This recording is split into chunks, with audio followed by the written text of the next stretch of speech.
So, a few things on my mind this evening as we wrap up Q4. By the way, we are heading into our sixth anniversary of the show on the 29th of October. Taking stock will be six. Can you imagine? It's been almost 6 years since we started this show, and I appreciate every single one of you for being here. Time goes so fast. We're already in Q4 of the year. My top keeps sliding down a little bit. Yeah, figure it out. But yeah, we're in Q4 already. We're 2 weeks into October. Today is the 14th. And so we only have a few months to go before the end of the year. And I wonder how many of us, how many of you are on track with your goals for the year? What were the financial goals that you set out for yourself in January? Take a moment to think. Take a moment to maybe open your notes app. Were there any things that you wrote down in January or even in December last year, 2024, as the things that you wanted to achieve in 2025? And it may be financial, it may be otherwise, it may be something, some type of life change or life improvement. But what progress have you made towards those goals in 2025? I want you to take a moment to just reflect on that. What progress, and share it if you want to, what progress have you made so far in 2025? And then also think about what is there that you can do to end 2025 strong here in Q4 as we round out the year, as we have our last couple of months to truly make an impact. That's one of the things on my mind today, and I'd love to hear what your thoughts are and on what you are doing. Trust me, 2025 has been a tough year for me on pretty much all fronts. So for me, just surviving the year has been major. And that's one thing I give thanks for, that we're still here, that we made it, that I'm still standing, that things are still going fairly well. Because you think, there are times when you reflect on how far you've come, right? And also how far you have to go. Like today, the past couple of days, yesterday, my brother is visiting from Belize, and I took him around Kingston. I was showing him, some of the new developments, some of the rich neighborhoods in Kingston and what they look like now compared to the last time he was here over 10 years ago.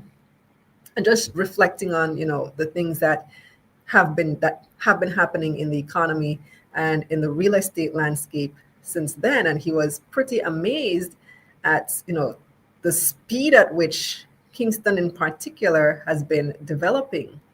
And I just think about all those times when we reflect on the things that we want to achieve and the path that is ahead, and then you realize, 10 years ago I would have been so grateful to know that I am where I am today. 10 years ago, the me of 10 years ago would be so proud of the me today. And I'm hoping that those of you watching right now can say the same. That the you of today is somebody that the you of 10 years ago would be so proud of. And if it feels like your life is stagnant and you're not really making any progress, and the you of 10 years ago would be disappointed in the you of today, then we have time to make a change so that the you of the next 10 years in 2035 can look back at this person here on October 14, 2025 and said, wow, we truly have come a long way. Because sometimes we don't see it. In those everyday incremental changes, you don't notice it. But then when you step back or you leave the country for 10 years, like my brother did, because he's not from here, and then you come back and you see all the progress, it really is a remarkable thing to experience. Raquel says, the me of 10 years ago would be saying, you go, awesome, you go, you. Congratulations, Raquel. I love that for you. And I'm thinking about, I don't know where this building was. When did 20 South, that building on South Avenue, go up? I think it's about 5 years ago. And when 20 South opened, that was the big deal in Kingston. We're like, whoa, it's big building, so many stories, one of the tallest residential complexes, if not the tallest at the time, in Kingston. And now there's another one going up in the vicinity that makes 20 South look short. It makes 20 South look small. And it's amazing to see, all of these things happening. I was going through a real estate website today, and it's bare apartments trying to find a house. And I think that's just the reality that we have to accept, that Kingston is becoming that city. We say that we want to get to developed level status. This is part of what developed level status looks like. This is what housing looks like in those countries that we want to emulate. And this is, it comes with its pros and cons. We all aspire to the nice house with the big yard and having a mango tree in the yard and an ackee tree in the yard. That is not necessarily the reality of the places that many of us want to live in, the developed world, so to speak. So there are things that you have to give up in the favor of progress, and there are things that, negatives come with it too. It's not all good. We always look at America and look at, these developed nations and say it's so shiny and new, and we want that fast-paced life. But at the same time, we also have to think about the things that we are willing to give up in the name of that. And I think about it all the time because I'm here on Wellington Drive. The studio is here on Wellington, and Wellington has just changed so much. The road has been so dug up, and I just have to face that reality every single day. So the next thing that I wanted to bring up was this whole investment grade conversation, because I think about us turning a corner as a nation. And I think I did a TBL on this recently, the bottom line, talking about in 2 years, when we hit that debt to GDP target, how Jamaica's economic trajectory is going to take off. This is my prediction for the next couple of years. We're expected to hit that debt to GDP target by 2027. Imagine coming from 150% in 2012, one of the highest debt levels in the world in 2012, experiencing that entire transitionary period, the bitter medicine, all the austerity that came in between, and then completely turning it around to having one of the lowest debt levels in the region, being on the verge of listed as investment grade. We're now at double B minus, double B. I think it's at double B with a positive outlook. And then it goes to double B plus, and then the triple B range, which is so close, which is going to free up so much more funds for us as a nation at better interest rates, which is going to allow other investors, international investors, to look at Jamaica through a different lens and say, yes, my money is relatively safe here. This is a country where I can put my money, which is going to attract more levels of foreign direct investment. And the pace at which this country is developing is going to accelerate. And so it made me think about economic cycles. And there's actually a chapter in the Money Mission workbook about exactly that. It's called The World is a Cycle, inspired by the Richie Spice song, The World is a Cycle. Go wrong in a circle. And I want to read just a quick excerpt from that. So this is what page is this? Page 99. That chapter, The World is a Cycle. Double-digit inflation was the norm for Jamaica in the 1990s. According to the Statistical Institute of Jamaica, the island's inflation peaked at a whopping 77% in 1992. There's some of you who are old enough to remember that. 77% inflation. Right now we're at 4%. Imagine 77% inflation. The year 2008, the start of the global financial crisis, also stands out with inflation of 22%. More recently, in 2022, as the world faced supply chain issues following the COVID-19 pandemic, Jamaica recorded inflation of over 10%. Devaluation of the local currency has also been a major issue for the island over the years. Did you know there was a time? Sorry, I'm kind of out of breath. It's because I was drinking something, drinking a beverage, and it's made my mouth kind of broadcasting 101. You're not supposed to eat or drink before you go on air, and I broke that rule. Anyway, did you know there was a time when the Jamaican dollar was stronger than the US dollar? According to data from the Bank of Jamaica, between 1972 and 1977, you only needed 91 cents Jamaican to buy $1. By the time I moved here in 2008, $1 cost about $73. This was after a period of crippling devaluation in the 90s. It only got worse in the decade to follow as Jamaica underwent further devaluation under a series of IMF programs. Today, the Jamaican dollar trades at close to 160 to 1 US. Now, as someone who's lived through the impact of these policies, I can testify to how hard inflation and devaluation made my life and the lives of many people. And I know you guys can testify to that as well. This is especially true as an island that depends on imports because we earn in Jamaican dollars, but foreign goods are imported in US dollars. When the value of the local currency falls, it takes more of that currency to buy the same item. And it goes on explaining about how we live in different economic cycles. So there are times when the economy is doing poorly, and similarly with the stock market, there are times when the stock market is going to be down. And right now is still one of those times. But when you live through various cycles, when you've lived long enough, you come to realize that there are times of plenty and there are times of lean. Even the Bible alludes to it. 7 years of plenty, 7 years of lean. And I think that in my life, the past couple of years have been some of those years of lean. I'm not going to lie. It's been a few lean years right now. But I feel like we're about to turn a corner in the next couple of years, like within 2 to 5 years. And I imagine what Jamaica will be like, what my personal circumstances will be like. And it helps to give yourself that vision of what you want it to be like in the next 5 to 10 years.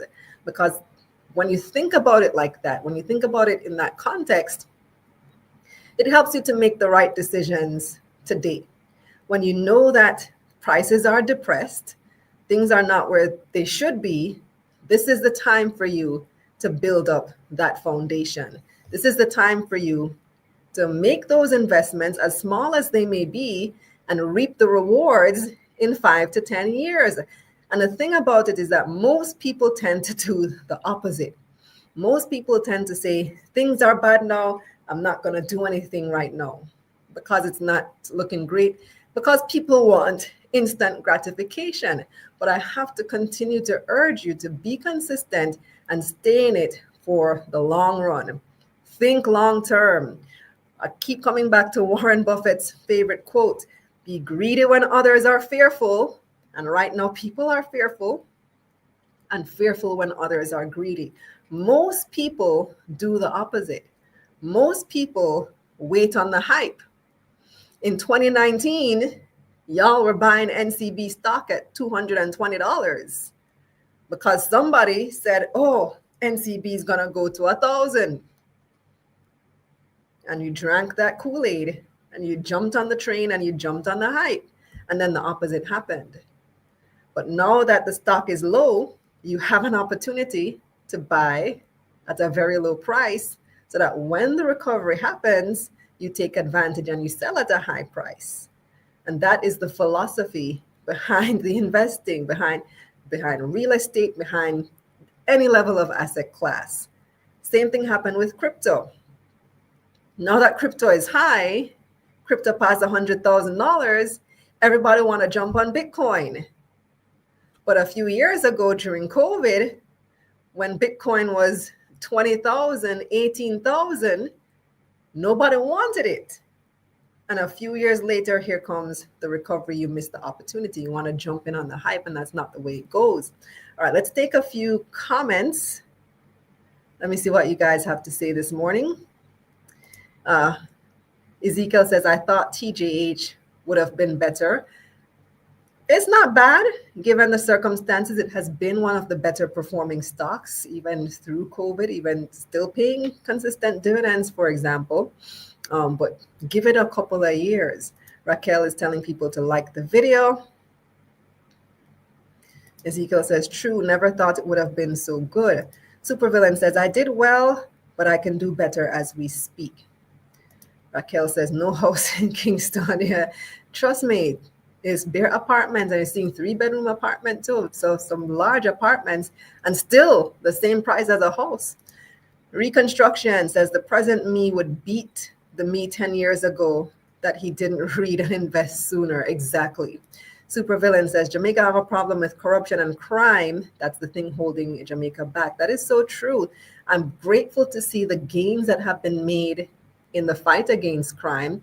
I feel like the JCF is doing a pretty good job in reducing the murder rate and also developing a stronger rapport with the Jamaican public, which I think they have been able to probably turn a point in culture, getting people, for example, through Wanted Wednesdays, to get the public on their side, to report the criminals.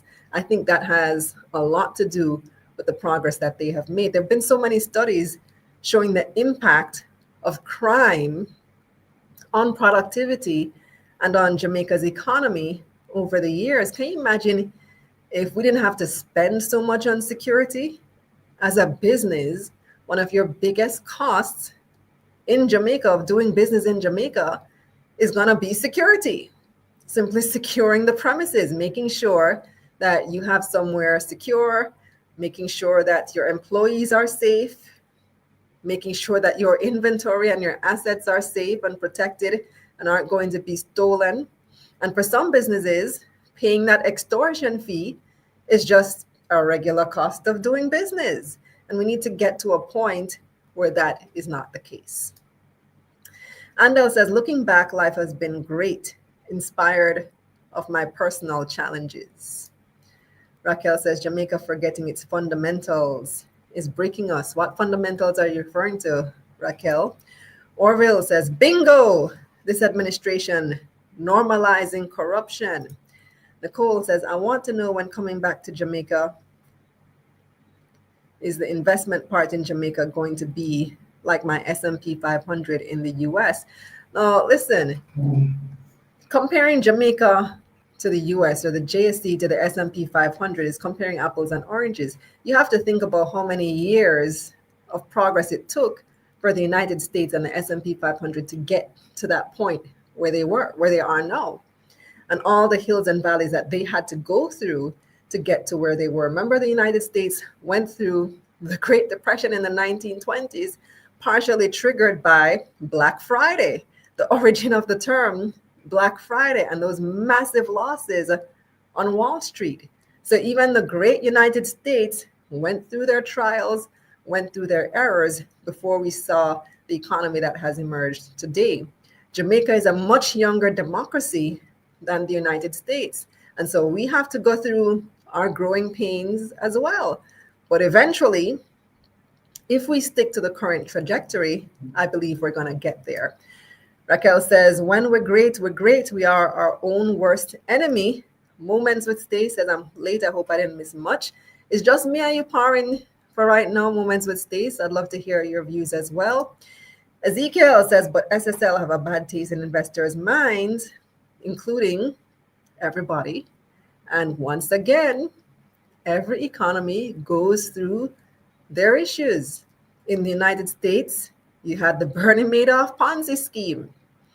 So SSL is one instance that Jamaica had to grapple with of corruption and theft.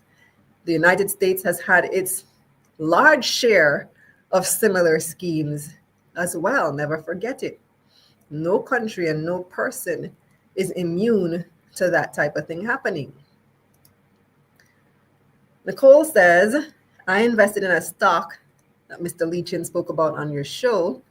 Guess what? I'm making a lot of money off of that stock now. stock was that? I don't remember him mentioning a very specific stock. I took a chance and it worked out very good for me. Well, good for you. Ryan says Jamaican dollar is bad for a while, but when inflation hits USA, Jamaica is going to feel it twofold. Sigh. I was thinking about that as well, the value of the Jamaican dollar, because I'm thinking, okay, if the economy is improving, and I was just talking to my brother about this as well, because he's telling me, 10 years ago when he was here, the dollar was at like 100 to 1, and now we're at 160. And he's asking me, he said, well, if the economy is improving, why is the dollar getting worse? And that's a fair point. Why is the dollar still going south? Why is the dollar still losing value? There are a couple of answers to that question. One, there was a period where it was unwritten and unspoken economic policy for the Jamaican dollar to be devalued.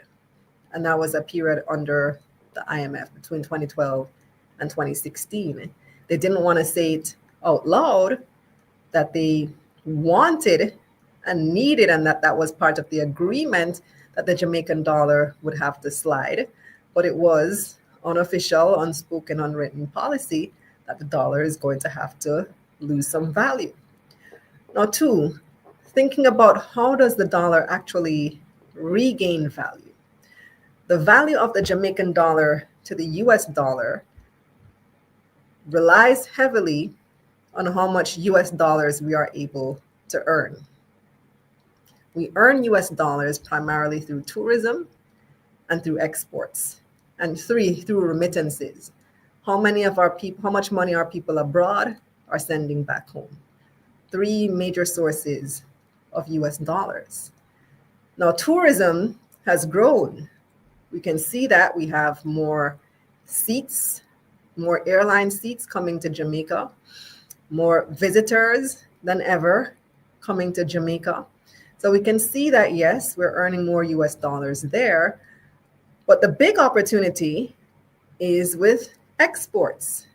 We have to be selling stuff, and we're great at selling services. Our tourism product as a service, we're not so great at selling stuff, manufactured goods, to earn US dollars. And if you recall that conversation I had with Richard Biles here on the show last week, we're not so good at that. Why? Because the cost of energy is so high.